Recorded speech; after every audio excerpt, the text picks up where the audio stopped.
All right, guys, here we are, May 6th. Today we're going to do the transatlantic economy, the Columbian exchange, mercantilism.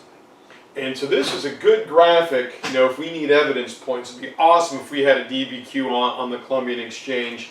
This is what is happening due to the Silk Road, the Indian Ocean trade route, and the Trans-Sahara trade route. We have these things coming from Europe, from Africa and Asia going to the Americas. On the positive side, things like wheat, rice, barley, and oats, good, crops that will grow great in the soil.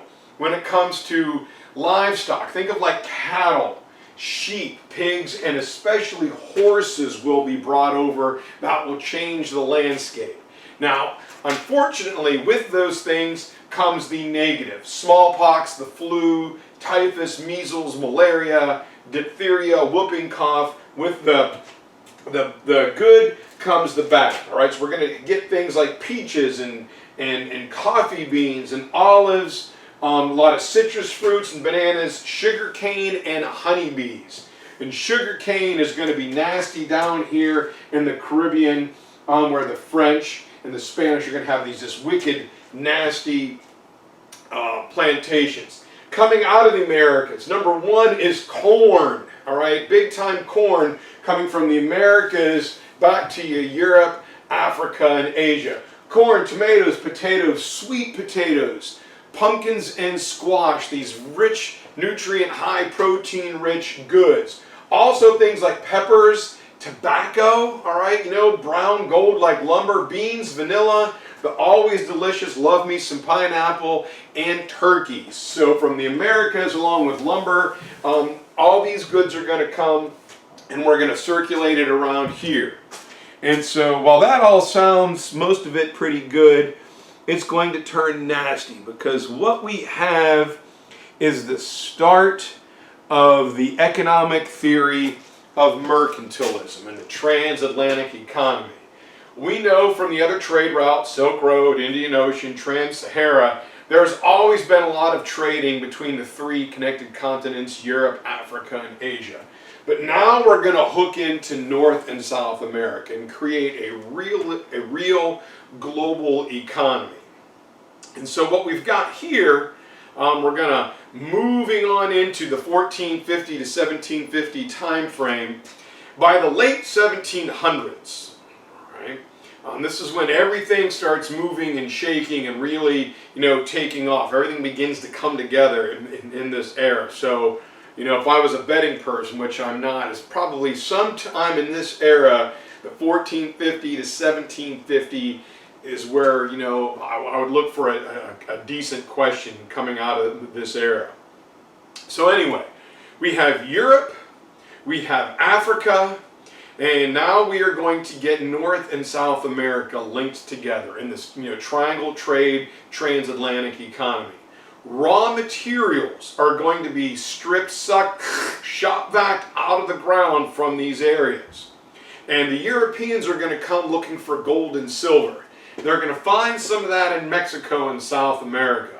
But where gold and silver can't be found, they look for items that can be turned into gold and silver. The extremely valuable sugar. Then comes tobacco and lumber, cotton, things of that nature. So everything from agricultural to mineral wealth is going to be pulled out of the land, and it's all going to be done on the backs of non-free, slave labor. It's going to start first with Native Americans, then when they are all dead, it is going to turn towards African slavery.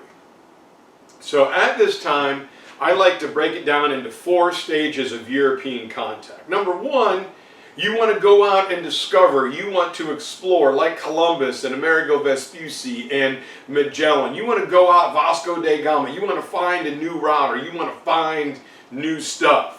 Then you want to explore it. You want to be Lewis and Clark or Indiana Jones and go and find these new things. Then when you find the natives there, you're going to conquer them. So discovery, exploration, and conquest. Number 2, this kicks off the ancient European rivalry. All right, As nasty as the World Cup soccer leagues are today, back in the ancient world, everybody really couldn't stand each other. England and France have that long rivalry since Eleanor of Aquitaine. The Catholic kingdoms of France and Spain. So there's this cutthroat, I want to have more than my neighbor. And to do that, you've got to have more gold and silver in your coffers. And this leads to step 3, that's European contact with non-Europeans. Not only in Africa, but in the Americas. We're going to start to get that when we talk about imperialism, that idea of social Darwinism. I am better than you, so let me impose my way of life and culture on you. Again, I call it the terrible Disney movie Pocahontas, where John Smith tells Pocahontas, oh, we're going to help, your people, Pocahontas. We're going to build roads and cities and bridges and towns. And she's like, whoa, easy there, cowboy. Who needs who here? What's wrong with what we have? Do I need you to survive here, or do you need me? So, Wengapo Kokomo. So, all right. Now, last but not least, we're going to have the colonization, the imperialization, and then post-World War II is the decolonization, where a lot of the Europeans just clap their hands and say, deal with it on your own, which causes a problem for many third world countries even today. So the theory behind mercantilism is commerce, trade. And this is, remember where I told you what my old boss Nick said, you can't see it from my house. It is about gaining wealth for the mother country. So colonies and people sent outward were only able to trade with the mother country. Spanish colonies could only trade with Spain, French with France, and English with Great Britain. Even though they were closer to each other and goods were cheaper, they were only allowed to trade with the mother country because they were trying to make money. And so each country is going to create legal systems and political systems designed to create wealth, to maximize wealth, to get the most out of exploitation of the people and the resources as we can for the good of the mother country. And if I don't know what happened over there, if I can't see it, then to me, it doesn't really happen. Once again, the underlying goal is to make money for the mother country. And at this time, it is as much gold and silver as you can humanly possibly lay your hands on. All right, so at this point, I'm going to ask who should be out in front. Well, Portugal and then Spain. All right, the Habsburgs sent out Columbus. They should have the advantage here. Now, the colony's role, whether you're Spanish or French or British, is to provide raw materials to make money. The mother country will send soldiers to protect you from the natives and from the rival European countries. And they're also going to send over governors, a form of patronage, to govern this area, right, to administrate it. And again, colonies can only trade with the mother country, not each other. So here's the graphic. Slaves are going to eventually come to the Americas. They're going to do the extraction, the gold, the silver. Sugar is going to go to New England, or there's also lumber, tobacco, cotton, and rum. Finished products taken to Europe, and then rum and goods taken to Africa, forming the famous triangle trade, which you guys have been doing since elementary school. So out in front is we have Spain. 20 years after Columbus lands in the Americas, Spain has using the Caribbean islands, the islands that are famous for like Carnival cruise vacations and all-inclusive resorts.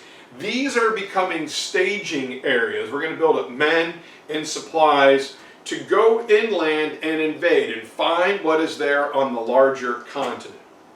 In 1519, the first guy who strikes out is Hernando Cortez. Kind of a bold guy. He and his men will wash up on the shore of Mexico, and Cortez burns his ships and says, guys, now you got to follow me because I'm the only one who knows how to get back, kind of like a Columbus Jr. And they go into the interior and they find all these natives, and they come into contact with the amazing Aztec Empire. And as they crawl above the mountains, looking down into the valley where Mexico City is today, they're like, holy cow, look at this. There's this beautiful city floating in the middle of a lake. It's coated in gold. They've got these causeways, the 60,000 person a day market. Man, this is awesome. Now let's go and destroy it. Shortly after him, about 12, 13 years after him, Francisco Pizarro is going to do the same thing to the Incas in Cusco. And here is where in world history full of violence and nastiness and takeover and slavery, the conquest of the American cultures of some of the most dramatic and brutal in all of the entire world. And they mark a turning point in a couple ways. Number one is you have cultures who have great artistic, linguistic, technological abilities. And again, the Americas were cut off from cultural diffusion. They've got pyramidal architecture, alt, sophistication, and all of it is going to be destroyed because it's not European. Writing systems, religions. And the other turning point is slavery. Slavery has been around since time began. Unfortunately, we know this. And normally you are a prisoner of war. You become a slave when there's a war and you lose. Well, now slavery is going to turn different. All the Native Americans are going to be worked or poisoned to death. So the Spanish are going to start, and the Portuguese are going to start looking for a labor source. And that labor source is going to be African slaves. So slavery doesn't start as a result of racism, but that is how it is going to end up, a very, very big turning point. So here's what I just said, I'm pretty sure, yeah. The record of achievement completely wiped out, just gone. But these territories are ripe. They are a good source to go and convert souls to Catholicism, as the Catholics and the Protestants are competing for souls in Europe. Now, the Pope knows that he could not support a large missionary effort. Right? It would be too expensive. So he gives that role, he gives his blessing to the Spanish monarchy. King Charles V, and Ferdinand and Isabella before him are like, hey, Your Holiness, we would like to convert these souls in the New World. And he's like, great, if you guys want to do it, I give you my blessing. Go ahead and do it. We can beat those Protestants. So now, the conquistadors feel that they have a religious sanction, a religious blessing. Hey, the Pope is behind this, as are the King and the Queen, so we can pretty much do whatever we want. If they don't know what we're doing, we're all good. And so missionaries are going to be sent over. And they are going to convert many of the natives to Christianity right before they are conquered. And it's brutal and it's nasty. And we have three groups of missionaries here. We have Franciscans from St. Francis of Assisi, Dominicans from St. Dominic, and then the more militaristic Jesuits. Now, all three groups are Catholic missionaries. But what I always find funny is that they competed against each other. No, I converted them to Catholicism, or that's my territory. Guys, you're all doing the same job, so who cares? Now, the Jesuits were formed by Ignatius of Loyola, a former soldier. So some of their religious training was militaristic, very regimented. So they are kind of bold and go into places that everyone else is afraid to. So as these missionary groups go out and they convert people, conversion doesn't bring equality. All right, so I'm a European missionary. I convert you. Well, I'm a varsity Catholic Christian and you are kind of JV. You are still secondary. And then along comes a guy named Bartolome de las Casas. And Bartolome is a Spanish missionary who looks around at the brutalness and the nastiness, the subjugation, the conversion, and then the conquering and the mass death. And he says, wait a minute, this is terrible. We don't need to do this. And so he writes a book, a diary called The Black Legend, the real story of what was going on over in the New World. And he goes back to Spain and he publishes it and shows it to the king. And king, oh my God, that's terrible. We're doing that. And he said, yes, we got to put a stop to it. And the king and queen are like, oh, Cortez, shame on you. Pizarro, shame on you. Shame, shame, boys. Shame, shame. But there was no change. People knew about it, but we want to turn a blind eye because we're getting crazy rich. The Spanish government, their coffers in Sevilla are filling up with gold and silver. And the result, part of this, is that the Spanish crown got 20% of the purest ore, gold and silver, coming out of Mexico and Peru. But mining is very difficult. You know, you're panning and you're sluicing for gold, or you're doing it in a giant apparatus, like on the Discovery Channel now. Then a Spanish chemist comes over and finds out that if you put a certain amount of mercury in the water, it acts as a magnetic agent. So the gold and the silver and the copper will kind of congeal in like a giant precious metal softball. Everything else can be washed away. You heat up the precious metal and it divides. And so we're going to give the natives mercury. They're going to go into the things like the Patesi silver mine, a real mountain of silver where for about 100 years, 80% of the world's precious metal wealth comes out of one mine. But mercury is highly toxic. The Native Americans are using it, they're absorbing it, it's in their drinking water and the food they eat, and little by little, they began to die off. Now, whether you're harvesting sugarcane or you're digging for gold and silver, that is heavy, nasty, brutal labor.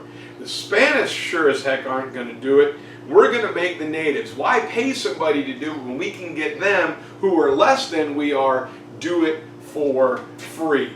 So, here you are going to look at the Spanish controlled territories, you know, the American Southwest all the way up into here for a long time. They are going to dominate. And to do this, the Spanish are going to create ways to manage native labor. Now, the first part is called the encomienda. The first two, the encomienda and the repartimiento, are kind of taken from the old Incan meta system, where you work a certain number of days per year for the government. Under the meta system, or the encomienda, a worker, Spanish governor, would get a certain number of natives to work for a certain period of time. So you're going to get 100 natives for 60 days. First 20 days, you're kind of learning the job. Second 20 days, you're getting really, really, really good at it. Last 20 days, you know, you're kind of getting tired. And 60 days are up. The governor's got to fill out another form, have it be shipped all the way over to Spain to be sanctioned and all the way back. Now this could take 6 months, maybe a year, and in the meantime, nothing's happening. So they scrap the encomienda and they go with the repartimiento, where all native males were had to work a certain number of days for the Spanish crown. That's how you had to do it. So the first 20 days, as I'm teaching you, I'll work you maybe 8-10 hours a day.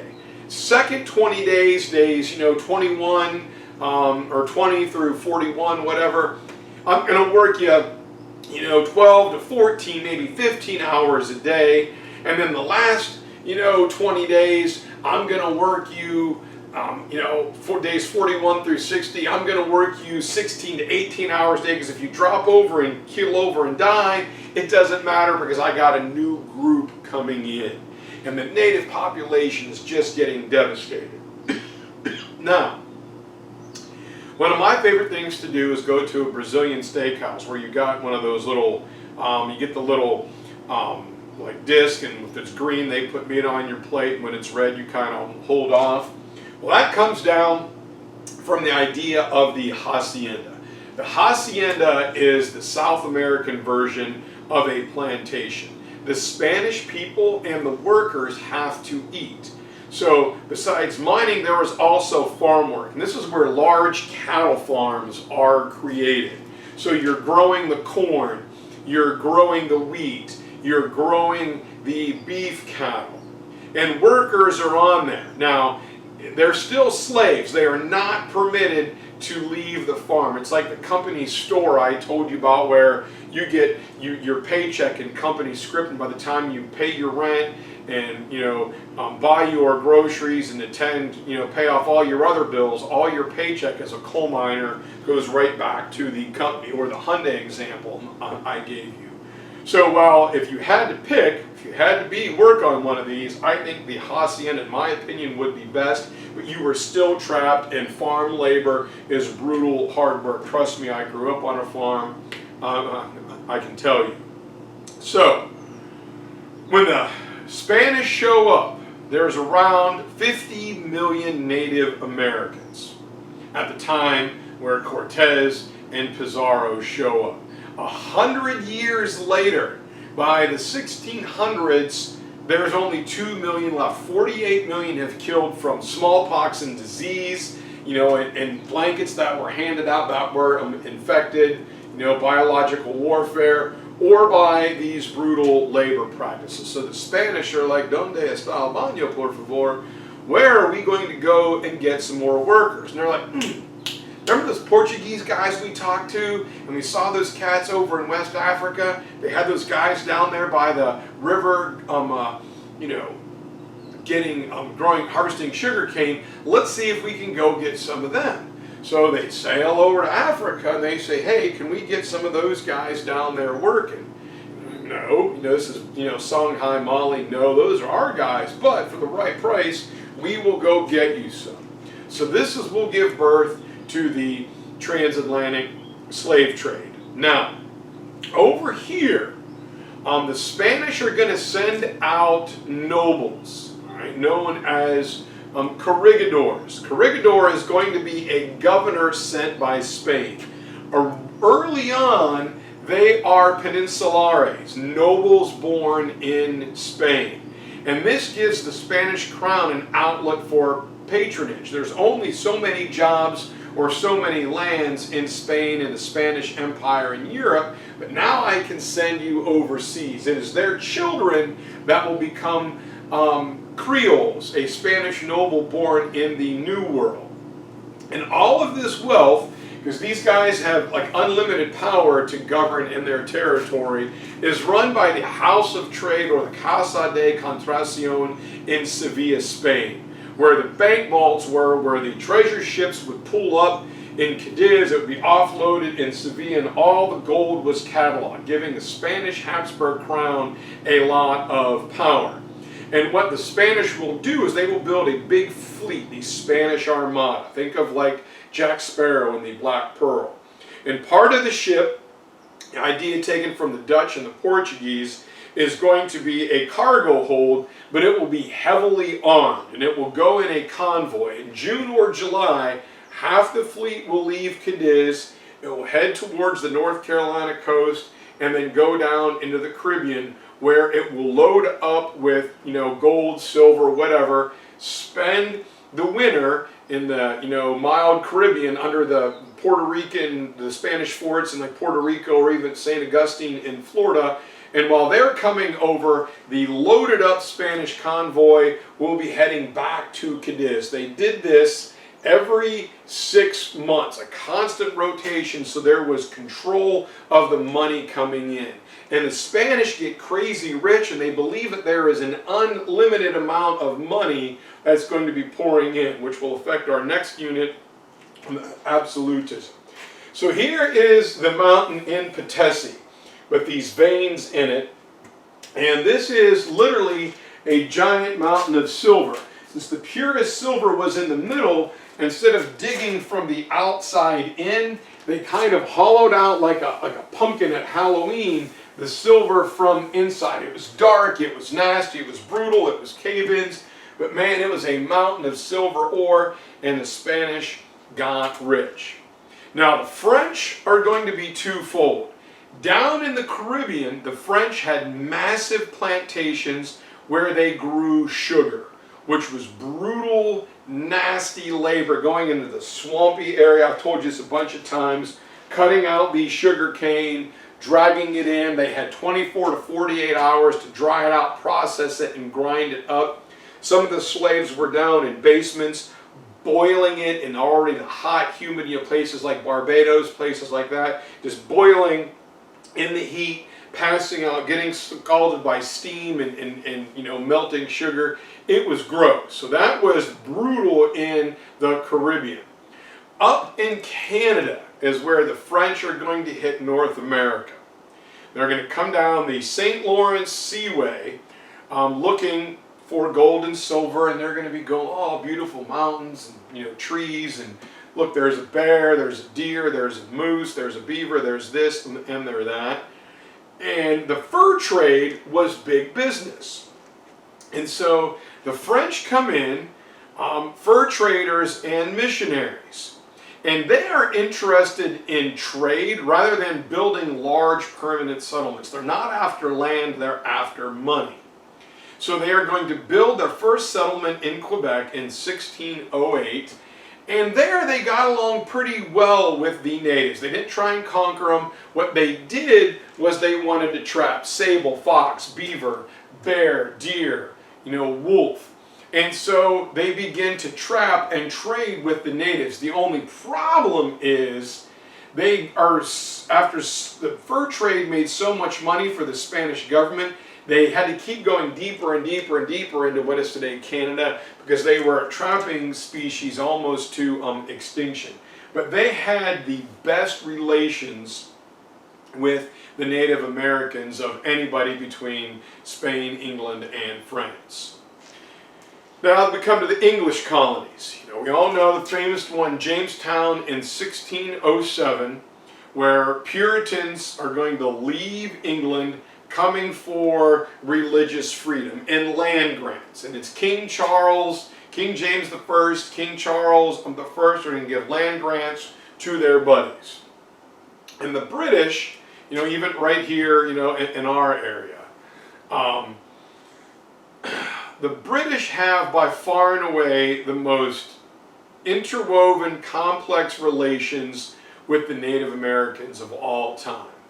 The British will go to war with some and they will befriend the others, but the British are master manipulators. They will use the natives for their own needs. And once the British get their hooks into you, they'll tell one tribe, oh my God, you know, did you hear what the other tribe said about you? And they'll make up a bunch of stuff like, oh, Kevin, you couldn't do a math problem with a graphing calculator and a massive, you know, computer. At least that's what Max said. And then they'll turn to Max. Max, did you hear what Kevin said about you? Oh my God, it was this. And then Max and Kevin begin to fight, and the British just stand there. And when both of them are tired and breathing heavy and bruised and battered, the British will come in and take over both of them. So they were master manipulators. And as they manipulate the tribes, they begin to carve out more and more and more territory. Exactly what they do in India later on in the 1800s. Now, the other thing that will ravage the you know, villages of the Native Americans in North America is European disease. Well, you know, in Tenochtitlan and Cuzco, there was a pretty big urban population. So, you know, germs, people used to being around each other. But in North America, the villages are small and the people are spread out. So they had less immunity to contagious diseases. Things like the common cold or the flu just ravaged the Native Americans. So you get coalitions like the Great Iroquois League, where you get different tribes banding together to organize a defense to try and keep the English and the French out. And so here is where the Machiavellian English, you know, befriend tribes. Hey, we'll fight with you. We'll give you these gifts. We need you to help us defeat them. And that's just how they do it. And this will lead to the French and the Indian War, started by, you know, British colonial captain, one George Washington in Jumonville Glen, as the Duc de Jumonville is shot as the British and the French are fighting over the Ohio Monongahela River Valley in what is today Pittsburgh. So England and France are going to use the Native Americans to fight each other. And this is a practice that will be used all the way through the American Revolution. The British are going to win. They are going to defeat the French in the French and Indian War, or the 7 Years' War. And so now that the British have a claim to North America, they're looking for gold and silver like the Spanish found in Mexico and in Peru, but they don't find it. But they find out that agriculture will be something that they can turn into gold. So there's a lot of lumber. I told you about the White Mountains up in New Hampshire and what is known as brown gold. You know, tobacco grew really well from like Maryland all the way south, you know, down into this area. Cotton, lumber, sugar, indigo, rice, all of that grows well, and the British will extract that, turn it into finished products, and make a ton of money. So as people come over, they transplant their lives in the New World. And if you look at the cities on the East Coast, from Portland, Maine to Portsmouth, New Hampshire, New York, all right, Wilmington, Plymouth, they transplant the names of English cities over here on the American East Coast to facilitate trade with Great Britain. And over here, non-free labor starts as an indentured servant, normally a poor person, Irish, Scottish, later on Italian and Eastern European, who is going to be brought over. Their passage will be paid for. They will have to work a series of years, 5 to 7 years, to pay off that debt. Then their master, so to speak, will have to give them either land or money to help get them started. So indentured servitude helps build early America. They build, you know, the little villages and the roads and the bridges, and they build the infrastructure. But the labor it takes to plant and harvest things like cotton and tobacco, you know, these indentured servants, sooner or later we have to release them, and we've got to pay them. So the English colonies are going to move to slave labor as well. And so it is African American or black slavery that will be the final mode of unfree or subservient labor that there is. And so, you know, if you look at the statistics, we know 11 to 13 million, that's a minimum, of slaves were taken from Africa. 48% go to the Caribbean islands, 47% go to Brazil, 4% come to North America, and the last 1%, some go to Europe and others go to Asia. And so, you know, this is going to be a different mode of slavery. It's going to be different than what happened to the Native Americans.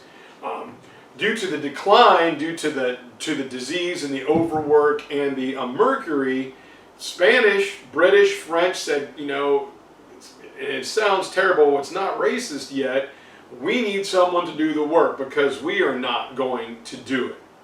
And so thinking back to Mali, they go over to the kingdom of Mali and said, hey, can you get us some workers? And as a double bonus, people along the equator have kind of a natural resistance to malaria. Well, a lot of the work in the Caribbean and in the American South and in South America, you know, malaria is rampant.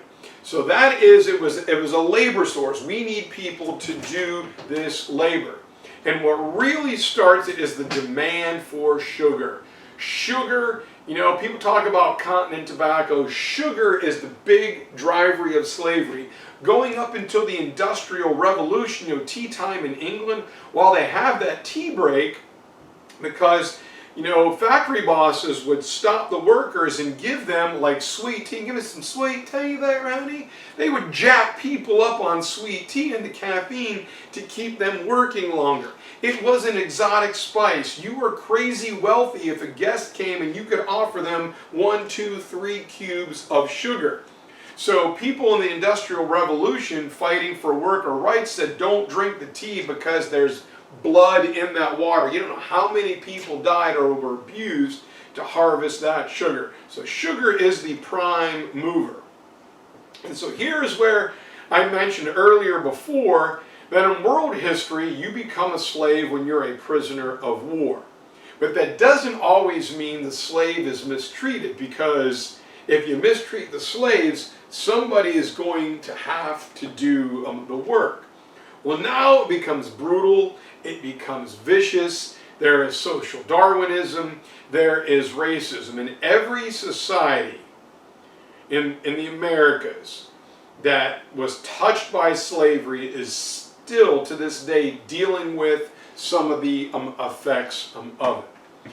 But slavery was an integral part of the larger system we call the Triangle Trade, the Columbian Exchange, the Transatlantic Trade, whatever it is.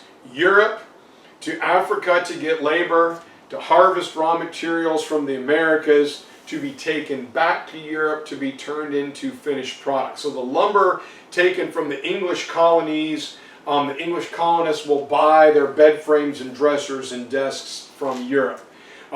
The sugar harvested by the Spanish or by the French will be taken over to France and repackaged and resold back to the French colonists. Spanish, Spanish. It's how the system worked. All right. The Americas supply the labor-intensive to grow, extract, harvest, mine, whatever, raw materials. Europe will, as I said, supply the finished goods, and Africa supplies the slaves, along with gold and ivory and things. So, all right, coming from the Americas, all right, we've got sugar, molasses, lumber, rice, indigo, tobacco, whale oil, lumber and fur, Boston, New York, Philadelphia, Charleston, all right? We've got slaves harvesting sugar and molasses, fish, all right, livestock, cattle, pork, beef, flour, and lumber, all right? And that is going to be sent, rum, iron, gunpowder, and cotton tools are going to be sent this way. From Africa up into Europe, gold, ivory, spices, and hardwoods, slaves will be sent to the Caribbean and to North America. Coming back to the Americas are manufactured goods and luxury items, and then around Africa all the way to India, iron, beer, believe it or not, the India Pale Ale, hipsters, cloth, and guns. All of this is constantly rotating one way or the other. And the labor will be done on plantations. Now, there's the big, farm, and in your mind as you've got, hundreds and thousands of slaves, like at 12 Oaks and Gone with the Wind, or even Stagville up in Durham. Well, these big farms are going to be self-sufficient. They're in a rural setting, and they are the largest part of the triangle slave. Now, doesn't make it any better. Most people had a slave or two and worked along with them. There were very few large with hundreds of thousands of slaves, because it was just way too, like George Mason or somebody like that, William Rutledge of South Carolina, it was too expensive. But these plantations, harvested the things that will be exported: coffee, tobacco, here's your evidence, sugar, cotton. Plus, they had to grow all the food for not only the owner's family, but to feed all of the slaves. As I said, large plantations were very rare, but they did exist. Now, Spain is going to only have a few laws that will govern the treatment of slaves to protect them. However, most of the laws, applied more to the slave owner than to the slaves. In the British and the French colonies, there was little, if any, protection. Remember, Nick, screw it. That board in there, I don't care if it's not cut right. I can't see it from my house, so I don't care. Life as a slave was hard. The death rate was extremely high. It was brutal. You could be torn away from your family, bought and sold like property. You were sacrifices, almost as bad as the Aztecs, just to make the European mother country wealthy. And all of this money is going to feed into probably our last review unit, the age of absolutism. But not to be forgotten is the African part of the slave trade. Now, I've said it a couple times. Slavery doesn't start as a result of racist principles, but economic needs. Racism will stem from it. Now the Portuguese are going to have an early monopoly on the slave trade. They should be way out in front of everybody else. But they lose ground, all right? Gold brought the Portuguese and other Europeans to Africa, but slavery will keep people coming back for hundreds of years. And it is this system that will finance the building of absolutism in modern Europe and the Americas. But Africans participated. Kingdoms of Mali and Songhai.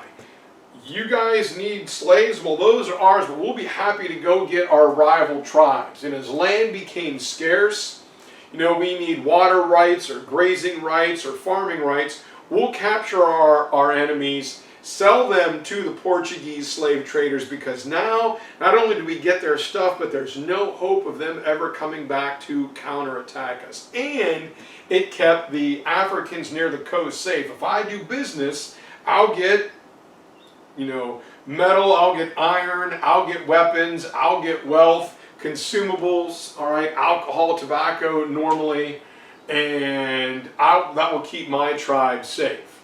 So Africans would go to the interior, they would capture and bring other Africans back to the coasts to sell. Early on, male slaves were the most important, so that young and strong guys could come do the heavy labor. Females had been going over in the Arabic and Asian slave trade since like 750. Later on, females will be the most important. Simple fact is that the baby of a slave is also a slave. And Africa will be robbed of her most precious resource, and that is her own people. So we'll do maybe the Enlightenment real briefly, and then the Age of Absolutism. And, I'll talk to you guys soon, guys. May 6th, coming up quick on the exam.